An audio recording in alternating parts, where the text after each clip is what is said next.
ताई भैया देखी हम ललिता जी आज बहुत सुंदर तुलसी विवाह के एगो गीत लेके आयल बेन सब के बीच में गीत सुने के प्रयास करब। आशा ना में विश्वास करता नहीं कि सब के गीत बहुत पसंद पड़ी। गीत पसंद पड़ी तो चैनल के सब्सक्राइब करब, वीडियो के लाइक करब, शेयर करब, कमेंट कर मत भूलब। कमेंट में जरूर लिखे डालब जय हो तुलसी मैया। आ देखी भैया लोग दीदी लोग तुलसी जी के बारे में हम कुछ बतावत भी बानी। तुलसी विवाह सब कुछ सोचेला कि तुलसी विवाह कब आई। नया नया गाछी तुलसी जी के पेड़ लोग ले आके अपना घर में अपना आंगन में लगैले रहेला। इसे उम्मीद लगा के रखेला कि कहिए तुलसी विवाह होई कि हम तुलसी मैया के गीत गाई आ तुलसी मैया के विवाह करी बड़ा धूमधाम से। तो जेकरा जैसे बुझाला भैया लोग दीदी लोग वैसे तुलसी माता के शादी विवाह करेला।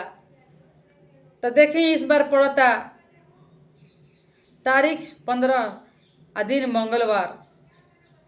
तारीख तो ठीक बा लेकिन दिन मंगलवार पड़ता।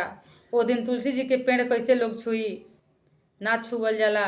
काहे कि मंगलवार के रविवार के बहुत लोग ना छुएला। डाढ़ ना हिलावे के चाही, ऐसे ना हिलावे के चाही कि जब तुलसी मैया हिला दी हैं तो रहे के शरण ना मिली। ऐसे हिलावे के ना चाही।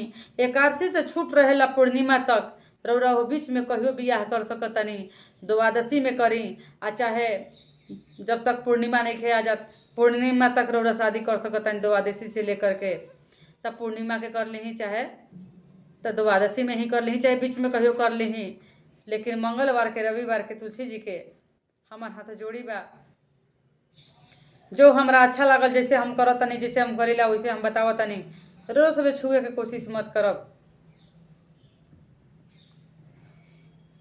ऐसे बियाह करब तो द्वादशी में ही करब चाहे पूर्णिमा के करब। जे पंडित जी से करवावता, मंदिर में करवावता, ओकरा खातिर कोई गलती नहीं है, ओकर माफ बा। काहे कि पंडित जी के ऊपर बा।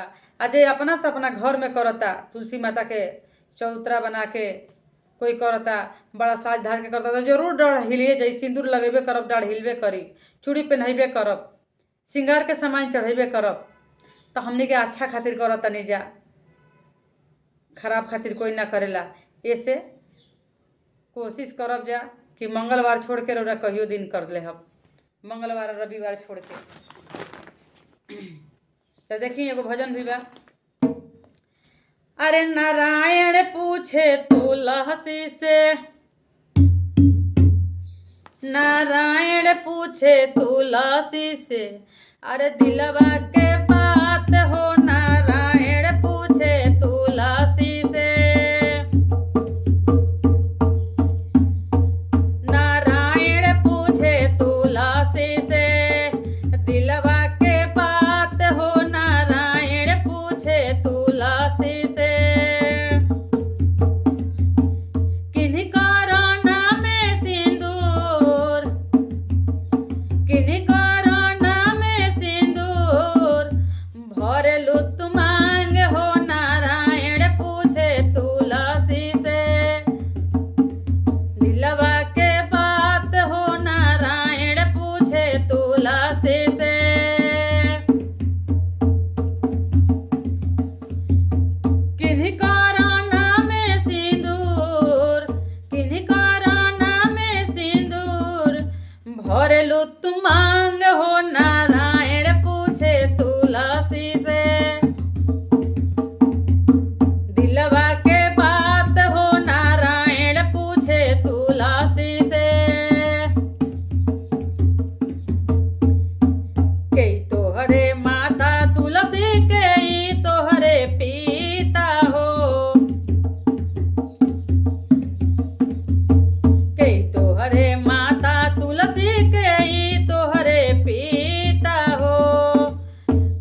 धरती हमरे माता होई मेघ हमरो पिता हो।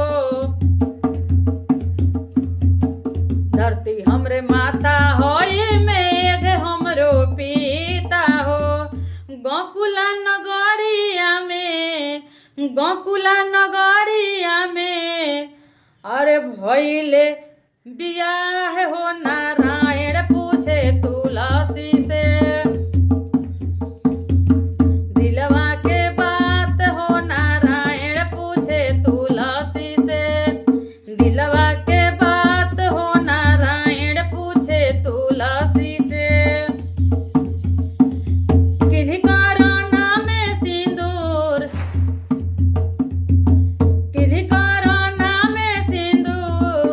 अरे भरेलू तू मांग हो। नारायण पूछे तुलसी से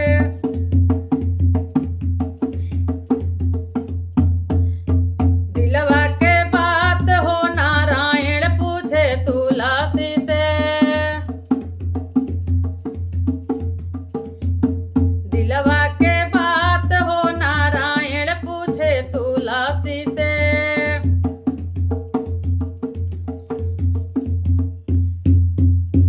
कहाँ तोहरे नैहर तुलसी कहाँ तोहरे सासुर। कहाँ तोहरे नैहर तुलसी कहाँ तोहरे सासुर। केई जे हमें तुलसी स्वामी जी तुहार हो। नारायण पूछे तुलसी से दिलवा के बात हो। नारायण पूछे तुलसी से दिलवा के बात हो। नारायण पूछे तुलसी से किन्हीं कोरोना में सिंदूर भरेलू तू मांग हो। नारायण पूछे तुलसी से दिलवा के बात हो। नारायण पूछे तुलसी से दिलवा के बात हो। नारायण पूछे तुलसी से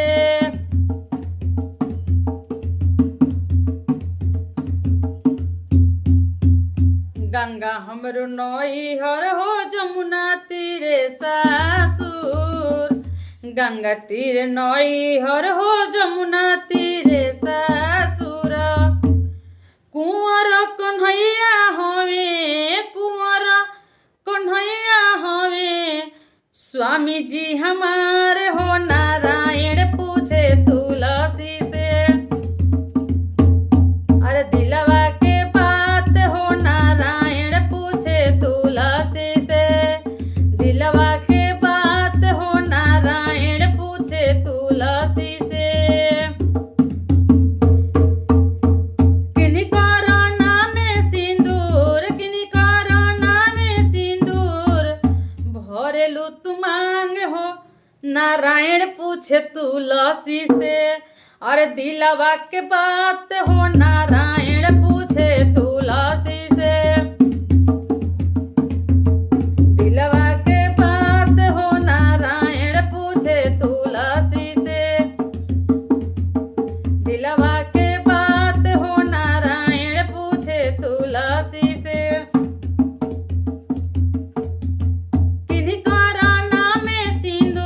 किन्हीं कोरोना में सिंदूर भरेलू तू मांग हो। नारायण पूछे तुलसी से दिलवा के बात हो। नारायण पूछे तुलसी से दिलवा के बात हो। नारायण पूछे तुलसी से। जय हो तुलसी महारानी।